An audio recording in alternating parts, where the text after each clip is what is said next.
ناظرین السلام علیکم، آپ دیکھ رہے ہیں پروگرام کسی اور زمانے کا خواب اور میں ہوں جواد ہمدانی۔ ناظرین، تاریخ انسانی میں تصور ریاست کوئی ایسا تصور نہیں ہے جو کہ یکدم ظاہر ہوا ہو یا یہ کہ یہ ہمیشہ سے موجود رہا ہو۔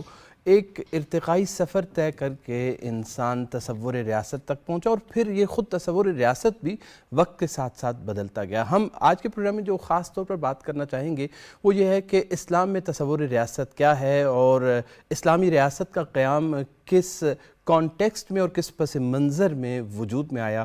اس وقت دیگر جو گورننس کے اور اسٹیٹ کے ماڈلز تھے کیا تھے اور اسلام نے اس میں کیا پیش رفت دکھائی اور کیا تبدیلی دکھائی۔ آج کے پروگرام میں اسی موضوع پہ بات کریں گے اور ہمارے ساتھ ہمیشہ کی طرح موجود ہیں ظفر اللہ خان صاحب۔ ظفر اللہ خان صاحب، پروگرام میں آپ کو خوش آمدید۔ Thank you.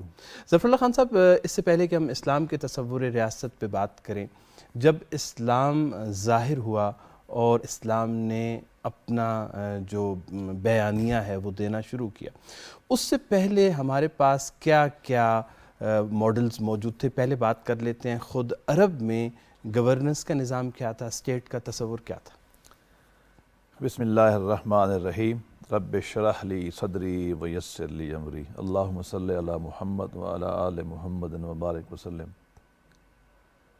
نبی کریم صلی اللہ علیہ وسلم جب تشریف لائے، آپ پہلے مکہ میں قیام پذیر تھے اور اس کے بعد آپ نے ہجرت کی مدینہ پاک کی طرف سے۔ یہ وہ زمانہ ہے جو کم بیش 1450 سال جس کو ہو گئے ہیں۔ اس زمانے میں عرب کے علاقے میں کوئی ریاستی سٹرکچر موجود نہیں تھا،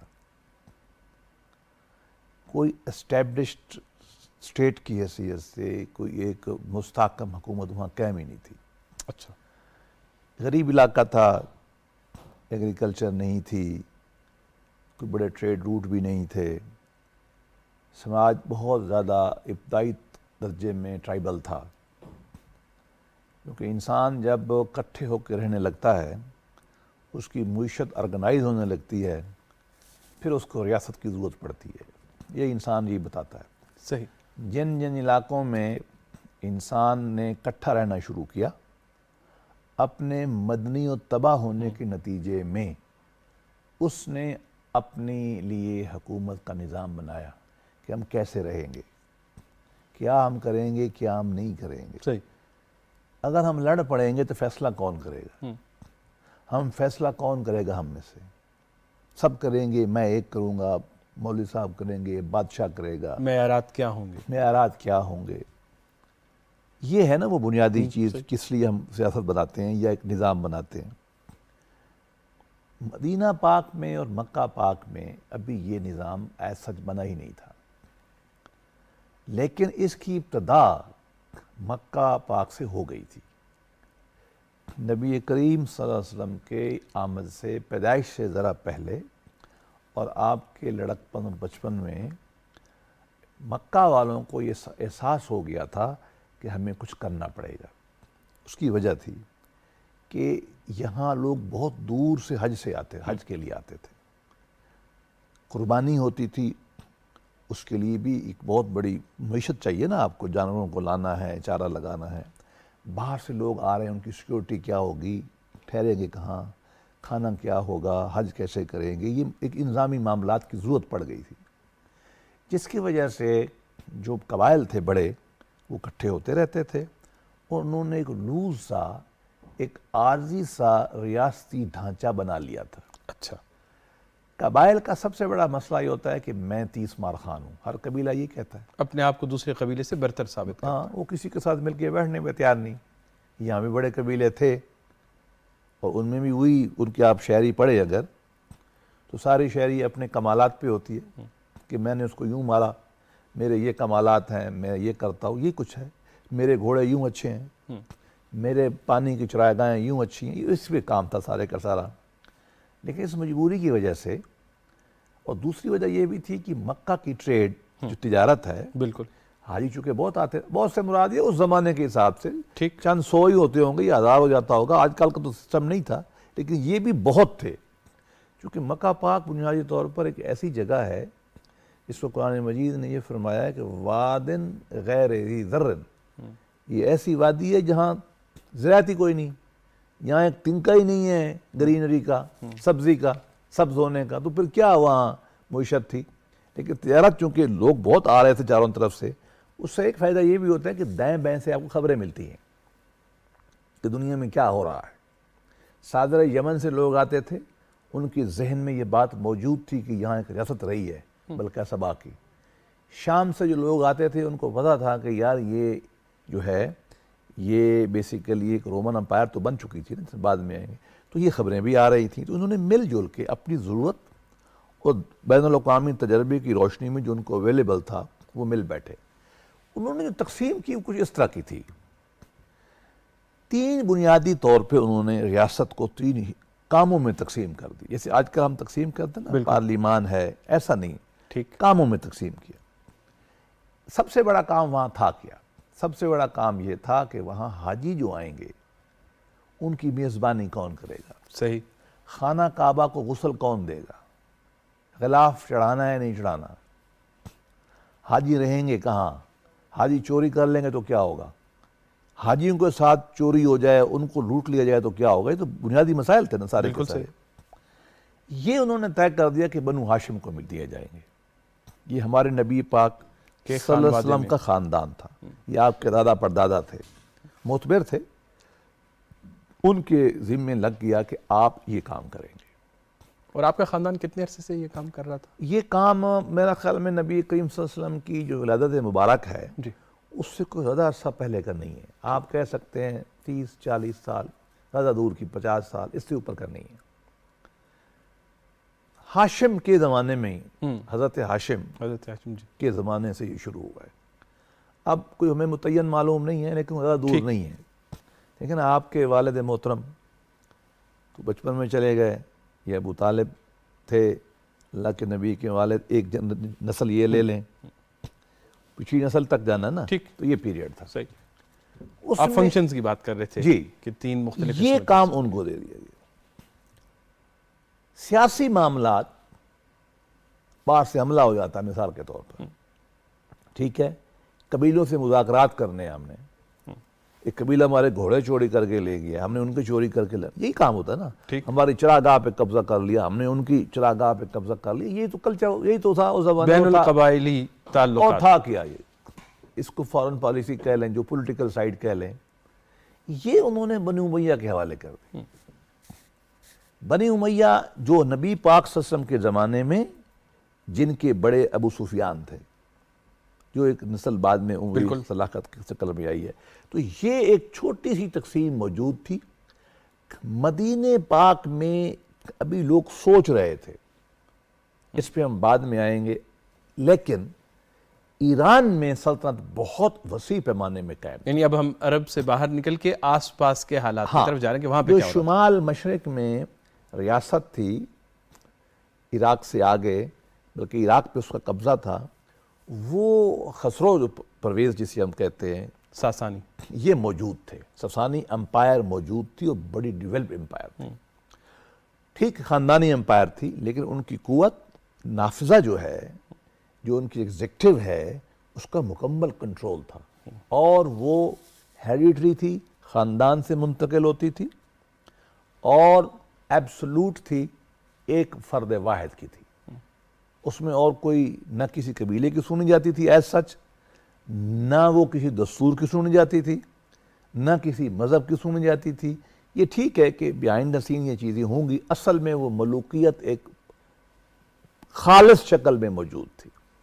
اس کے ساتھ روم تھا، جو اس زمانے میں ٹیکنیکلی آج کل ہم اس کو بیزنٹائن کہتے ہیں۔ بیزنٹائن، روم کی حکومت 2 حصوں میں تقسیم ہو چکی تھی، گریک بک چکے تھے، یونانی تو بیچارے روم کھا گیا ان کو، اس کے 2 حصے تھے، ایک روم میں بیٹھتے تھے،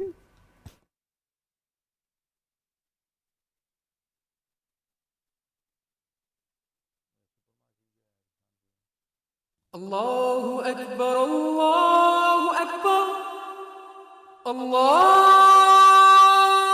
أكبر الله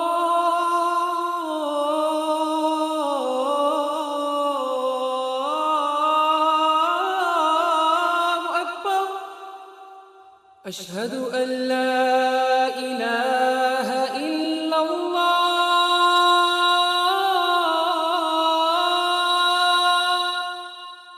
أشهد أن لا إله إلا الله أشهد أن محمد رسول الله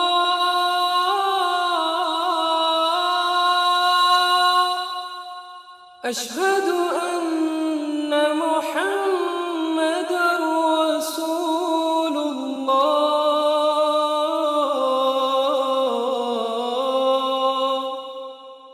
حي على الصلاة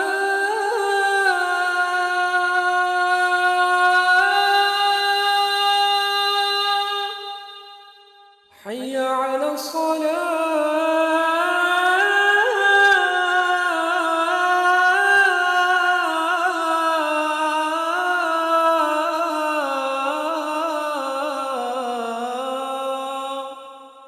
حي على الفلاح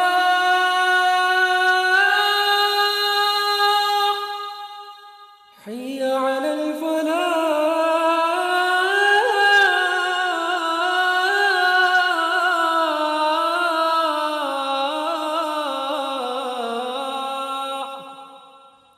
الله أكبر الله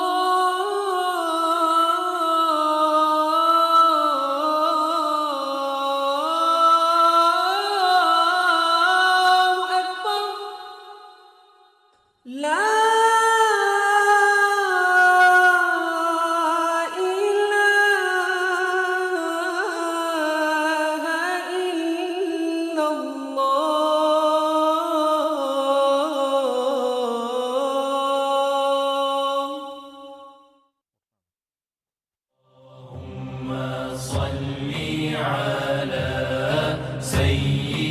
حضرت انس رضی اللہ تعالیٰ عنہ سے روایت ہے کہ رسول اکرم صلی اللہ علیہ وسلم نے فرمایا تم میں سے کوئی شخص اس وقت تک مومن نہیں ہو سکتا جب تک اس کو مجھ سے محبت اپنے ماں باپ اپنی اولاد اور تمام لوگوں سے زیادہ نہ ہو۔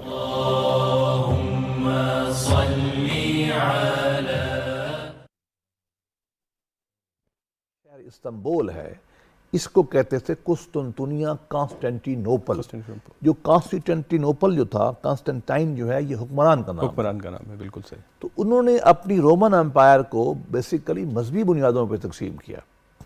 یہ مشرقی حصہ جو ہے یہ اس کا مرکز استنبول بن گیا، مغربی کا روم۔ ہمارا جو تعلق تھا عربوں کا نبی پاک کے زمانے میں یہ بازنطینیوں کے ساتھ تھا، جو روم کہا جاتا ہے نا، بلاد الروم، یہ بیسیکلی یہی تھے۔ تو وہاں بھی کم و بیش ایرانی ماڈل تھا، لیکن امپائر ٹوٹل سم اپ ہم کر سکتے ہیں کہ نبی کریم صلی اللہ علیہ وسلم کی بعثت کے وقت عرب پیننسولا میں تو کوئی حکومت نہیں تھی۔ ایک روڈیمنٹری فارم میں، ایک بالکل سکیلٹن چھوٹے سے فارم میں، ایمبریو فارم میں یہ مکہ پاک میں بننا شروع ہوئی تھی، ایک سٹی سٹیٹ چھوٹی سی۔ اور ایران میں امپائر تھی اور روم میں امپائر تھی۔ آپ نے اچھی بات کر دی، مجھے آدھا منٹ دیں۔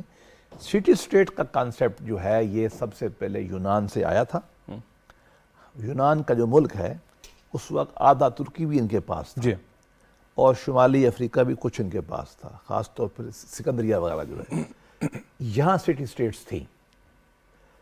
ہمارے جو ارسطو ہیں، ارسطوٹل، اس نے جو کتاب لکھی اپنی سیاسیات پہ، اس نے کہا ہے کہ میں نے کوئی 150 ریاستوں کے سٹی سٹیٹس کے دساتیر کا، کانسٹیٹیوشن کا مطالعہ کرنے کے بعد یہ کتاب لکھی۔ ان میں سب سے مشہور جو تھی وہ ایتھنز کا شہر تھا، وہ ایک سٹی سٹیٹ تھی، ایک اسپارٹا تھی، باقی چھوٹی چھوٹی اپنی جگہ پر تھیں۔ یہ سٹی سٹیٹس جو ہیں ختم ہو چکی تھیں اسلام آنے سے پہلے۔ سکندر نے ان تمام کو ملیا میٹ کر کے ایک اپنی گریک امپائر بنا لی تھی، ہیلینڈک، جس نے آ کے ایران کو بھی فارغ کیا۔ اس نے ہندوستان ملتان شریف تک آیا اور ملتان نے اس کو چھری مار کے واپس بھیج دیا۔ لیکن اس کے بعد رومن قبضہ کر چکے تھے، تو اس وقت موجود صرف ایرانی امپائر تھی اور رومن تھی، گریک جا چکے تھے، اور عرب کی حالت میں نے آپ کو بتا دی. یہ اس وقت پس منظر تھا. تھوڑا سا عرب کے ہی میں دوبارہ وہاں پہ واپس جانا چاہوں گا جو کچھ تشنگی ہے اس موضوع پہ. آپ نے ریاست کا جو ایک سٹرکچر جس طرح کا بھی تھا مکہ میں، اس کی طرف آپ نے اشارہ کیا، اور آپ نے کہا کہ ایک قبائلی نظام کو ہی بنیادی طور پر اسی کی ایک ایکسٹینشن تھی، اور ایک میوچل ایگریمنٹ کے تحت انہوں نے ایک مختصر سا آپ کہیں کہ کچھ کاموں کی تقسیم کر لی. مدینہ جو ہے وہاں پر وہ ایک زرعی جگہ تھی اور ان کی اکانومی ذرا مختلف تھی، تو کیا وہاں پر بھی قبائلی روح ہی پروان چڑھ رہی تھی یا نہیں، وہاں کا ماحول کچھ مختلف تھا؟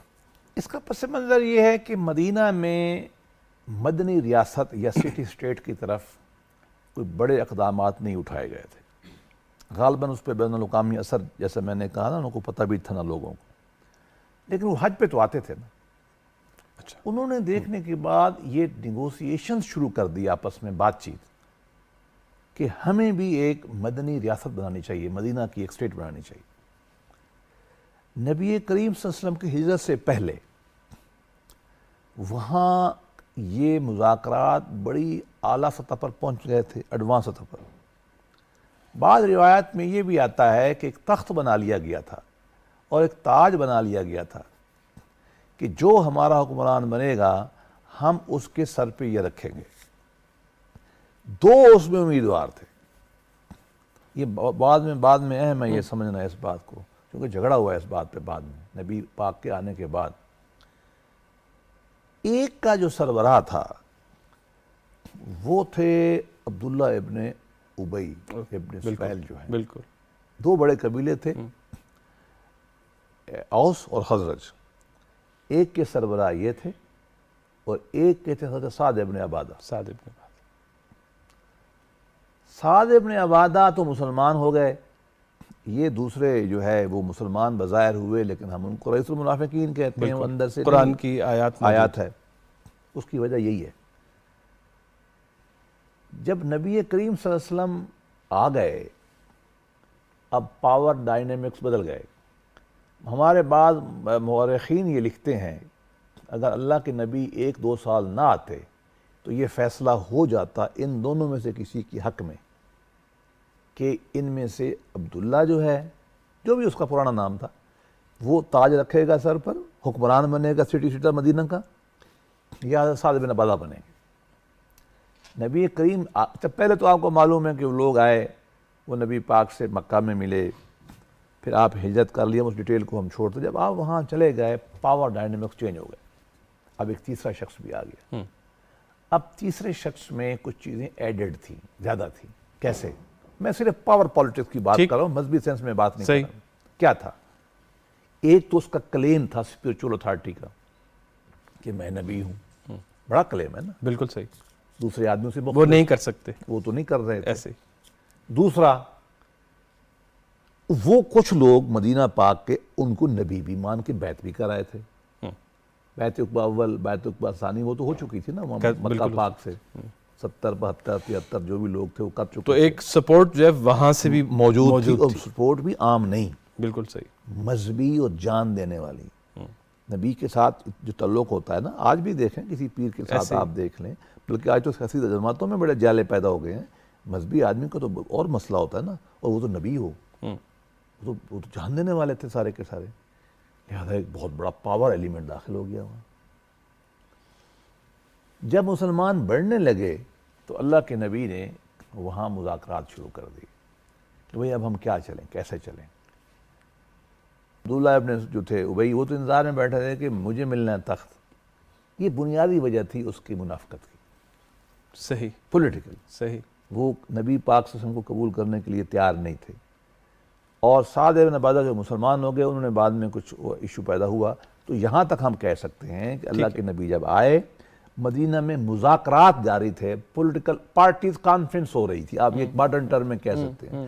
پولیٹیکل جیسے پاکستان کے آئین بنتے ہیں پہلے پولیٹیکل پارٹیز بیٹھتی ہیں نا، وہ اسٹیٹ بنانے سے پہلے کے جو مذاکرات تھے نا، یہ وہاں کسی نئے نظام کی داغ بیل ڈالی جا رہی. اور اتنا تھا اچھا دونوں میں سے کوئی ایک بنے گا، یہ ہے یہ اتنا تھا بس۔ اچھا، ایک فرق اور بھی مدینہ میں جو نظر آتا ہے وہ یہ ہے کہ بظاہر ایسا ہے کہ مدینہ کا جو معاشرہ ہے وہ زیادہ ملٹی کلچرل بھی تھا، وہاں پہ مذاہب جو ہیں ان کی ایک ڈائیورسٹی بھی تھی، ان کا بھی کوئی رول تھا اس ساری یہ گیم میں؟ ڈائیورسٹی نہیں تھی، وہ بہت قبضہ تھا، یہ ہمیں بتایا نہیں جاتا۔ مدینہ پاک میں اللہ کے نبی کریم صلی اللہ علیہ وسلم جب تشریف لائے ہیں، تقریباً تمام بڑی زراعت کے جو باغات تھے، وہاں کھجوروں کے باغات تھے نا، وہ تو کچھ تھا ہی نہیں، تھوڑے بہت انگور ہوں گے، کھجور تھی، بڑے باغ سارے کے سارے یہودیوں کے تھے۔ جو فنکار، یہ جو ہے نا پیشہ ور جسے ہم کہتے ہیں، پروفیشنل گلڈز، مراد یہ کہ سونا کا کام کرنے والے سارے یہودی تھے۔ درخان جسے آپ کہتے ہیں، یہ آج کل ہم شاید ان کو برا سمجھتے ہیں، اس زمانے میں ان کی بہت اہمیت تھی، کیونکہ روزگار یہی تھا، ایسے ہی روزگار یہی تھا۔ بالکل صحیح، یا آپ کے پاس زمین ہو، یا آپ کے پاس جانور ہوں، یا آپ کے پاس سکلز ہوں۔ سکیل، یہ سکیل والے سارے جو ہیں وہی تھے۔ مدینہ ایک شہر نہیں تھا، یہ بھی غلط فہمی ہے، اچھا اس کو ابھی دور کر لیں کیونکہ بعد میں کام آئے گی ہمیں۔ یثرب نبی پاک صلی اللہ علیہ وسلم جب تشریف لے گئے، ایک چھوٹی سی بستی تھی، سمجھے 1500 آبادی تھی ٹوٹل۔ مدینہ جو ہے اسی کو کہا گیا، لیکن اس کے قریب گاؤں تھے سارے، 2 میل پر، 5 میل پر، 4 میل، جس کو آج کل سبربن کہتے ہیں۔ یہ ملا کے سارے جو بعد میں مدینہ یثرب تھا، یہ مدینہ النبی جب بنا ہے، کم و بیش ارلی پیریڈ میں نبی کریم صلی اللہ علیہ وسلم نے بعد میں اس کی مردم شماری کرائی تھی، 10,000 کے قریب آبادی تھی، ناٹ ایک اس گاؤں کی، یثرب جہاں آپ ٹھہرے، چھوٹا سا گاؤں تھا۔ جہاں مسجد نبوی ہے نا آج کل، یہ گاؤں سے ذرا بڑی ہو گئی ہے، یہ اس سے مسجد نبوی جو اس وقت موجود ہے، اس سے ذرا کہہ لیں کہ 10-20% چھوٹا اصل یہ بستی تھی یثرب کی، باقی دائیں بائیں تھے، وہ گاؤں الگ الگ قبیلوں کے تھے، یہودیوں کے تھے۔ تو یہ بات بالکل آپ نے صحیح کہی ہے، یہودیوں کا بہت زور تھا، عیسائی کمزور تھے، آتش پرست بھی تھے، دین ابراہیمی کے ماننے والے بھی تھے، عرب بھی تھے اوریجنل ابراہیمی مذہب والے، اور درمیان میں قریشی آ گئے، اور ایک اور تقسیم ڈیولپ ہو گئی انصار اور مہاجرین کی۔ تو یہ ایک بہت کمپلیکس سسٹم تھا، یہ بات آپ کی بالکل صحیح ہے۔ اچھا، جب آپ تشریف لائے تو جیسے آپ نے ایک بڑی اہم بات کی طرف اشارہ کیا کہ اس ساری کمپلیکسٹی میں ایک نیا ایڈڈ فیکٹر جو شامل ہو چکا تھا، وہ یہ تھا کہ اب آنے والا شخص جو کہ پیغمبر اسلام صلی اللہ علیہ وآلہ وسلم ہے، وہ یہ کہتے ہیں کہ مجھے خدا کی تائید حاصل ہے۔ اس کی اس پولیٹیکل سسٹم میں کوئی گنجائش تھی؟ دیکھیے نا، میں نے اس لیے لفظ کلیم استعمال کیا، ہم مسلمان تو کلیم نہیں کرتے نا، ہم تو کہتے ہیں وہ ڈیوائن ہے، بالکل ایسے اللہ کی طرف سے مصطفیٰ کا لفظ استعمال کرتے ہیں، چنا ہوا ہے، نبی ہے۔ میں نے کلیم ان کے معنی میں استعمال کیا، تو وہ یہ سمجھ رہے ہیں کہ یقیناً ایک نیا بندہ آ کے نئی بات کر رہا ہے کہ میرا حق ہے۔ اب بات یہ، جب ایک آدمی کہہ دے کہ آپ کو میری ماننی ہے اور آپ کو مجھ سے محبت اپنی اولاد اپنی جان سے زیادہ کرنی ہے، اطیعوا اللہ اطیعوا رسول وہ بھی کرنا ہے آپ نے، تو ایک نئی ایلیجینس اور لائلٹی پیدا ہو جاتی ہے، بڑی سخت قسم کی، جو ہر بات سے اوپر ہے۔ یہی تو پرابلم تھا وہاں یہودیوں کو اور منافقین کو، کہ بھئی یہ آدمی جو آ گیا ہے، یہ تو مذہب کے نام پہ ہر شے لیے دیا جا رہا ہے۔ دیکھیں نا، جب لوگ اس کی ایلیجینس میں آ جائیں گے اور جان دینے کے لیے تیار ہو جائیں گے، تو ان کی تو ایک پاور بہت بڑھ گئی نا۔ جب آپ کے پاس کارکنوں کا فالوور کا کارڈر بن گیا نا ماڈرن ٹرم میں، تو پاور تو اس سے بنتی، بندے کتنے زیادہ ہیں۔ یہ اس نے وہاں پرابلم بھی پیدا کی ہے، یہودیوں کی سازشوں کی وجہ بھی یہی بنی، منافقین کی سازشوں کی وجہ بھی یہی بنی۔ لیکن ہوا یہ کہ چونکہ آبادی آہستہ آہستہ جلدی ہی پیریڈ میں وہ اس نے نبی پاک صلی اللہ علیہ وسلم کی اس کلیم کو مان لیا۔ جب مان لیا تو باقی پھر مجبور ہو گئے۔ اگر وہ نہ مانتے، جیسے مسیح علیہ السلام کو نہیں مانا گیا، اللہ کے نبی کے ساتھ چونکہ لوگ مل گئے، اس وجہ سے جو ہے باقی لوگ کمزور ہو گئے، اور ان کو بھی بعد میں آپ کو ماننا پڑ گیا. یہ وجہ بہت اہم ہے. اچھا، جو پبلک ایکسیپٹنس کی بات جو کر رہے ہیں نا کہ وہ آپ کی جو ہے پذیرائی ہوئی اور لوگوں نے آپ کو قبول کیا، اس میں کون سے فیکٹرز ہیں؟ مورخین کیا کہتے ہیں کہ کیا وجہ ہے کہ اس سنیریو میں ایک آدمی دوسرے شہر سے اٹھ کے آیا ہے اور اپنے بھی اس کے ساتھ ہیں اور جو میزبان ہیں وہ بھی اپنا دل و جان قربان کر رہے ہیں؟ پولیٹیکل سائنس کے حوالے سے دیکھتے ہیں. مذہب کا تو بہرحال صاف ظاہر ہے کہ یہ حق پہ تھے اور حق غالب آتا. یہ سادہ سی تعبیر ہے ہماری. پہلے ایک تو بات یہ دیکھیں کہ آپ ایک قبیلہ وہاں ایسا بھی تھا جو آپ کے ننہال تھے. یہ لوگوں کو شاید عام آدمی کو نہیں پتا. ننہال تھے آپ کے، انہوں نے آپ کو ابو ایوب انصاری وغیرہ نے ریسیو کیا. ایک یہ جو ہے اس میں یہ بات شامل ہو گئی کہ آپ کی مورل اتھارٹی بہت تھی، کردار بہت اعلیٰ تھا. لوگوں نے اس کو اس وجہ سے قبول کرنا شروع کر دیا. آپس میں لڑ کے تنگ تھے. ہزار سال سے 100 سال سے جنگیں جاری تھیں. وہ ہم کو معلوم ہے جنگیں. اب ایک نیوٹرل آدمی چلو یار اس کو دیکھتے ہیں یہ معاملات حل کر دے. آپ کا اخلاق، معاملات کو صحیح طریقے سے چلانا، ان لوگوں کو آپ کو فالو کر جانا، یہ وہ فیکٹر بنے جس کی وجہ سے آپ کی مورل اتھارٹی، اخلاق کی طاقت آپ کی مسلم ہو گئی، جس کے نتیجے سے پھر بعد میں پولیٹیکل ڈائلاگ ہوا اور ریاست مدینہ نے تشکیل دی. تو آپ کی بنیادی اتھارٹی جو تھی وہ مورل تھی. اور اس میں جو دیگر مذاہب کے پیروکار تھے ان کی مرضی بھی شامل تھی. جب ریاست مدینہ کا دستور مدینہ بنا ہے اس میں وہ مذاکرات میں شامل تھے اور انہوں نے اس کو قبول کیا. یہ ہم جب بھی ہم جائیں گے ریاست مدینہ کی تشکیل میں، دستور میں اس کی پہلی کلاز یہی ہے. اچھا، ہاں، انہوں نے اس کو تسلیم کیا. تو ہم یہ کہہ سکتے ہیں کہ نبی پاک صلی اللہ علیہ وسلم جب آئے، آپ نے ایک پولیٹیکل پروسیس کو شروع کیا جو ایک نازن ایک بیسک ایمبریو سٹیج میں تھا. آپ نے مورل اتھارٹی اختیار کی، آپ کے فالوئنگ بڑھ گئے، آپ نے مذاکرات کیے اور اس کے بعد 1.5 سال کے اندر سٹی اسٹیٹ آف مدینہ تشکیل ہو گئی، جس کے لیے باقاعدہ آپ نے اپنا دستور لکھا جس میں تمام لوگوں نے آپ کو ایک سوورن کی حیثیت تسلیم کر لی. چلیں اس حوالے سے کہ یہ تشکیل ریاست کی کیسے ہوئی اور اس کے کیا خد و خال تھے ہم اگلے پروگرام میں بات کر لیں گے. آپ کا بہت بہت شکریہ ظفر اللہ خان صاحب، پروگرام میں آپ تشریف لائے. ناظرین، ریاست کا تصور اور اسلام میں ریاست کا تصور اور اس کی تشکیل کے حوالے سے ہماری گفتگو اگلے ہفتے بھی جاری رہے گی. آپ ہمارے ساتھ رہیے گا. تب تک اجازت دیجیے. خدا حافظ.